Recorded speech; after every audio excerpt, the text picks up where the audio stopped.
আমরা একদম গতকালকে রাতে ফলাফল ঘোষণার পর থেকে শুরু করে এখন পর্যন্ত মানে শত শত নেতাকর্মীকে হুমকি দেওয়া হয়েছে।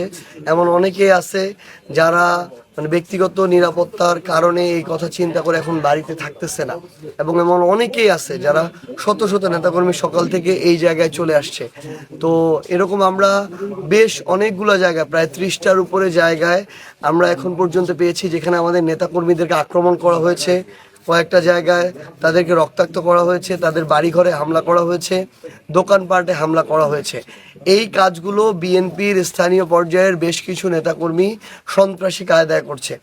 আমরা যেই জিনিসটা চেয়েছিলাম যে একটা নির্বাচনের পরে যারাই নির্বাচনে বিজয়ী হোক না কেন, তারা তাদের জায়গা থেকে বাংলাদেশের পুরনো রাজনৈতিক যে নোংরা কালচার, প্রতিহিংসার রাজনীতি, এটাকে ছুঁড়ে ফেলে দিয়ে তাদের জায়গা থেকে আবার একটা সুন্দর গণতান্ত্রিক উপায়ে রাজনীতি করবে। যার যেটা দল, যার যেটা পছন্দের প্রার্থী, সে সেখানে রাজনীতি করবে।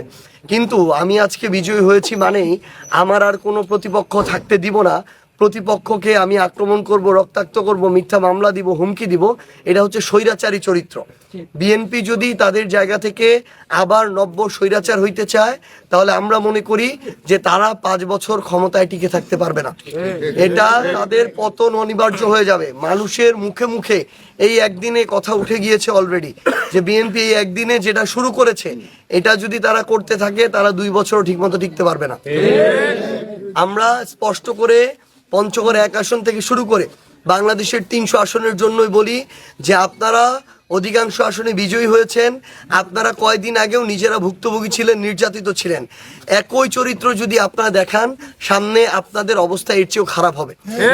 আমরা আপনাদেরকে একদম আহ্বান করি, আপনারা আপনাদের রাজনীতি করেন, আপনাদের নেতাকর্মীদেরকে নিয়ে করেন। আমাদের যারা নেতাকর্মী আছে, শুভাকাঙ্ক্ষী আছে, আমরা তাদেরকে নিয়ে আমাদের জায়গা থেকে আমরা আমাদের রাজনীতিটা করি। যদি আপনারা বাধা দিতে চান, মিথ্যা মামলা দিতে চান, হুমকি দিতে চান, হয়রানি করতে চান, আমরা একটা লিমিট পর্যন্ত সহ্য করব, কিন্তু তারপরে আমরা কিন্তু আর ছাড় দিব না। এটা আমার আসনের ক্ষেত্রে ভুলে গেলে হবে না যে আপনারা আপনাদের জায়গা থেকে ইলেকশন ইঞ্জিনিয়ারিং এর আশ্রয় নিয়ে 1,76,000 ভোট পেয়েছেন, আর আমরা 1,68,000 ভোট পেয়েছি।